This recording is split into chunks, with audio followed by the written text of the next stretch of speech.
Oh, it came on. Well, I am making this video because there is a serious situation in my area and, in the whole state of Mississippi. People who follow me know that I'm fighting for my mom and the exposure of the kidnapping of my grandson. But right now, the biggest issue we're having at hand is the Gulf Coast Mental Health. I know it's involving $1.4 million. They're about to close their doors. This is going to affect multiple counties.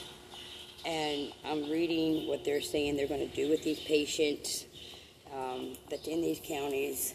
And if they need help, they're going to be straight committed to the state. So everybody knows I've been screaming about the DOJ's lawsuit since,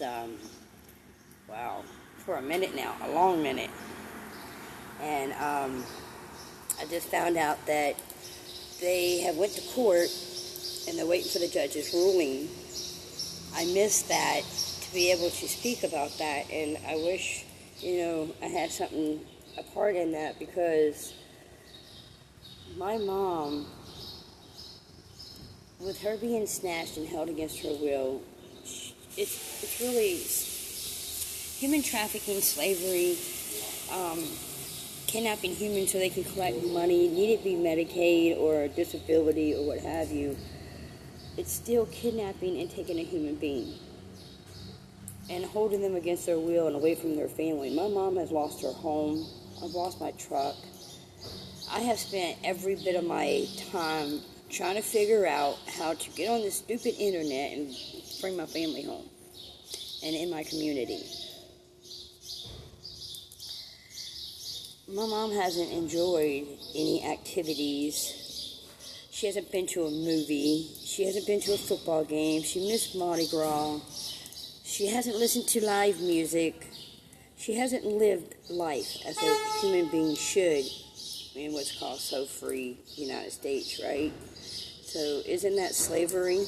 When someone owns you and they make your decisions and they can do anything with a strike of a pen because of their position.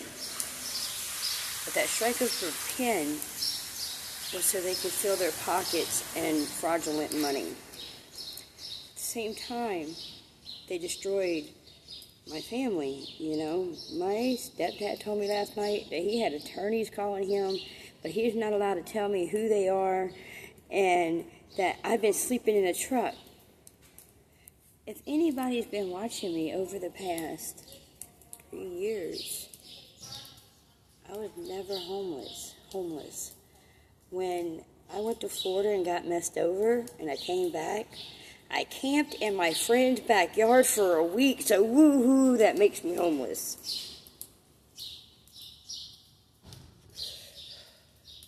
And like I was trying to explain to my dad, when we left, when they kidnapped my grandson and they came after me at my home, I left for the safety of my mother.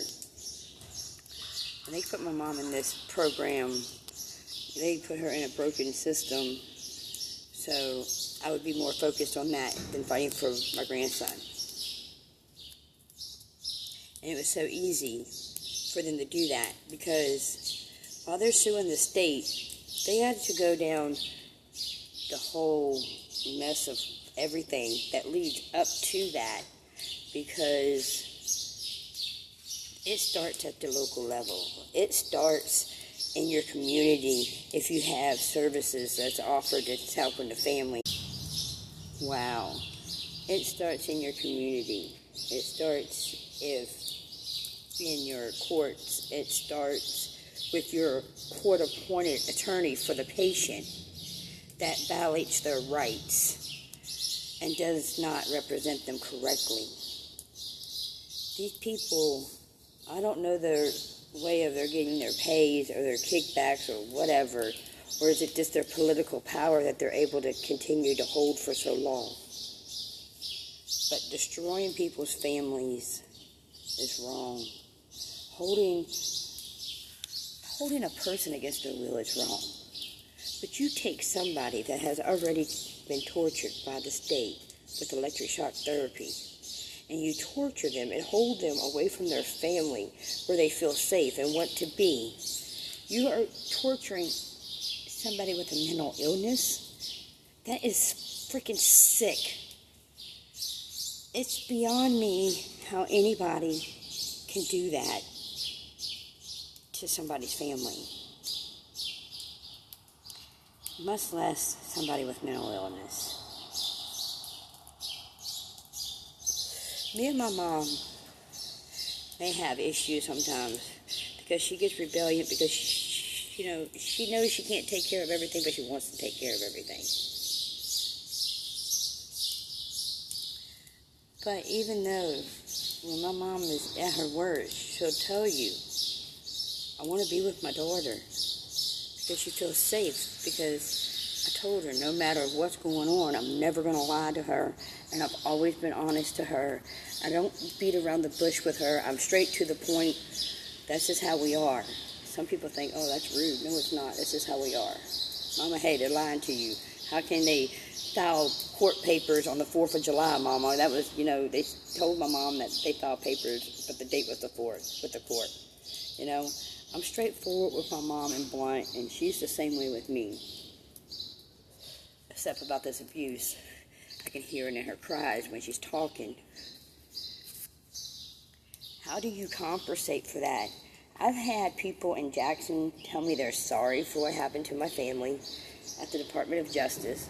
I had people in D.C. today tell me they're sorry for what's happened to my family. I had people on text messages yesterday tell me they're sorry for what's happened to my family. Okay, you're sorry, but where's my family? They're not home. They're not here. Nothing's being done. But now, let's look back at the bigger picture. My mom is one person. My family is one in the state of Mississippi. How many others have they done this to? I mean, DOJ's lawsuit said 5,000. I know it's more. How do you compensate for destroying so many people's lives so you can collect money? Fraudulent money. Holding people against their will is slavery. Modern day slavery is real. It doesn't pick a race, color, or gender. It picks a paycheck. Another big issue that I see about these facilities closing their doors is family court, Tantry Court, same place my mom went, different courthouse, are snatching up human beings, children, based on an accusation, a lie. And then, believe me, if you fight back, they're going to try to make that accusation true as all can get out. They're telling these parents that they have to go get a mental health evaluation. So, if there's no place to go get a mental health evaluation, are they going to get committed to the state and get committed into the broken program to hold them against their will like they did my mom? If they don't have nobody to speak out because, if you had your kid snatched and you say something, you must be crazy. And let's go give them evaluation to facilities that are closed down that are now doing straight commitments if you need help. I don't see that being a win-win situation for anybody except the corrupt people that are involved already in kidnapping the elderly and the disabled.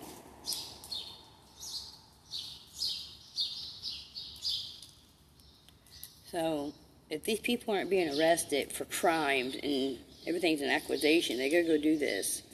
They're being straight committed to, if they have issues. I mean, who doesn't have an issue when you have your child taken? Everybody does. Everybody just handles it different. And what about the homeless people? Are they going to be held against their will because they need mental health services and now they're going to be straight committed to the state? Is that how you're going to deal with your homeless population?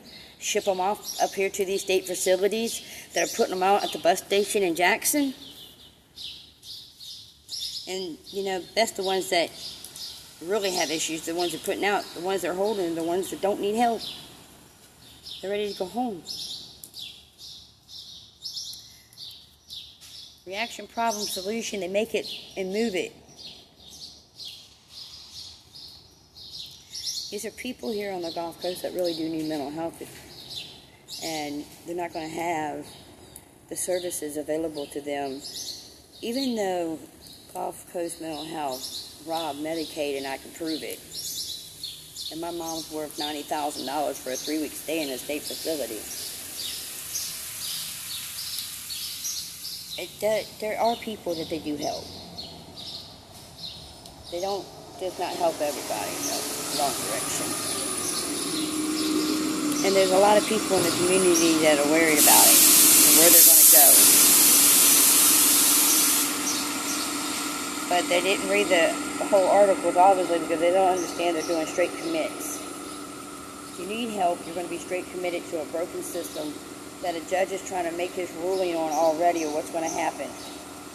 There's too much going on in Mississippi from the local levels all the way through the state to be able to determine how to fix it overnight. This has been years in the making. When Katrina hit, we lost our mental health. 2014 is when it became all about the money and nothing else. It wasn't about the patient or about anything else. It was about money. So, I mean, with that said, there's an issue there. So, much love. I'm going to get off of here. I got some things off my chest because, I mean, there's just so much to talk about. Much love. Bye.